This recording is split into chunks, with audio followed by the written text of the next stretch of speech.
el Big Data, como veíamos en la conferencia, no se trata solo de volumen, como algunos erróneamente creen, sino un problema de Big Data debe reunir tres características, y es que tengamos, en efecto, volumen de datos, pero no solo eso, también que los datos tengan mucha velocidad.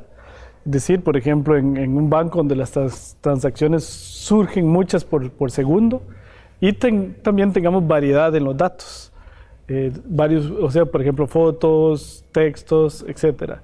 Sí, entonces a esto se le conoce como la definición de las tres Vs: velocidad, variedad y volumen. La minería de datos, y no, se me olvidó decirlo en la conferencia, la mejor manera de explicarlo es una analogía con el minero, y de ahí viene lo de los mineros. El minero tradicional buscaba en una montaña de tierra una pequeña piecita de oro, que podría ser muy valiosa.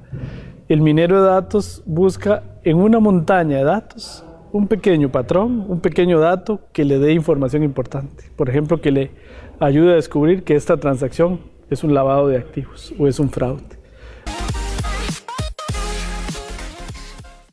Sin duda alguna es muy importante porque el buen manejo, el manejo científico de los datos, lo que denominábamos la ciencia de los datos, es vital para todas las profesiones. Es que hoy en día es un tema que es horizontal, ya es a todas las profesiones deberían trabajar con esto, porque datos hay en todas las ramas, como bien veíamos en la conferencia, en los temas de agronomía, en los temas de computación, por supuesto, en los temas de administración, en todas las ramas.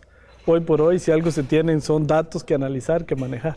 Y esta es la mejor manera que podemos tener hoy por hoy. Sí, imagínense que hay muestras de que, por ejemplo, el mismo matemático Gauss tenía que hacer los cálculos a mano, porque ni siquiera tenía calculadora. Todavía en los 70s, en los exámenes de la universidad, se ponían a hacer los cálculos con una calculadora. Entonces, en eso consistía el examen, en hacer la media aritmética con la calculadora. Hoy por hoy eso no tiene ningún sentido porque una computadora lo hace en milésimas de segundos. Entonces, en efecto, por ahí de los 80 se marca un quiebre fundamental, porque antes de los 80, los únicos que tenían las pocas computadoras que existían en el mundo eran, por ejemplo, la NASA. Ni siquiera en Costa Rica se podía pensar en eso, eran solo la NASA, tal vez la Agencia Espacial Soviética, pero no acá. A partir de los 80, en el año 82, por ejemplo, llega la primera microcomputadora a la Universidad de Costa Rica. Y entonces las computadoras traspasan del mundo de las grandes industrias, empresas, al mundo personal. Y eso hace un cambio fundamental en el mundo. Y, bueno, de hecho ya la minería de datos y el Big Data trascendió la parte académica a la parte industrial, pero a la parte doméstica también, con lo que hoy se conoce como el Internet de las cosas. Y es que en el futuro muy cercano, por no decirlo ya, tenemos Internet hasta en el refrigerador, para controlarlo remotamente.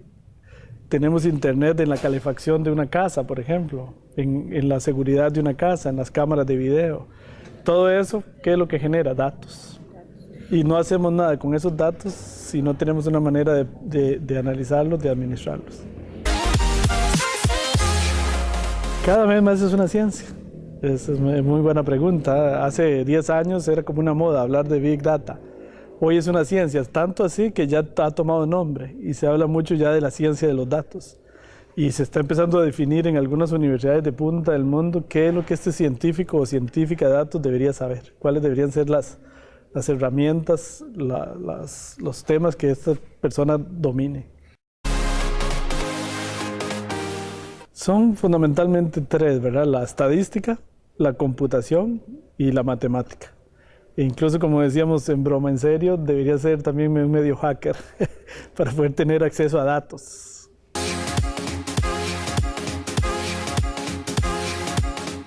Un profesional, un agrónomo, solo por poner un ejemplo, que tenga buen dominio, buen manejo de datos, va a ser un agrónomo distinto a aquel que no los tenga.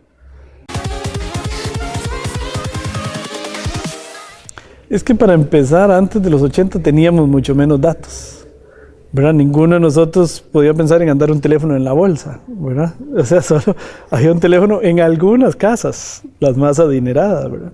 Y jamás usted tomaba una foto y un mes después la podía ver. Hoy en día tomas una foto e inmediatamente la está viendo toda tu familia en todo el mundo si la pones en una red social. Entonces la propagación de los datos es impresionante.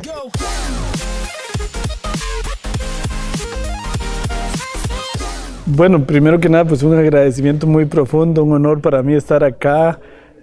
Siempre para mí muy importante estar en una universidad pública, en particular en el Instituto Tecnológico. Y no, a los estudiantes decirle pues que adelante, ¿verdad? Siempre estudiando fuerte, que aprovechen la oportunidad que este país nos da, ¿verdad? Que es tener educación pública gratuita de altísima calidad, como es el Instituto Tecnológico. Aprovechen esta oportunidad que muchas gentes en otros países de Latinoamérica no tienen.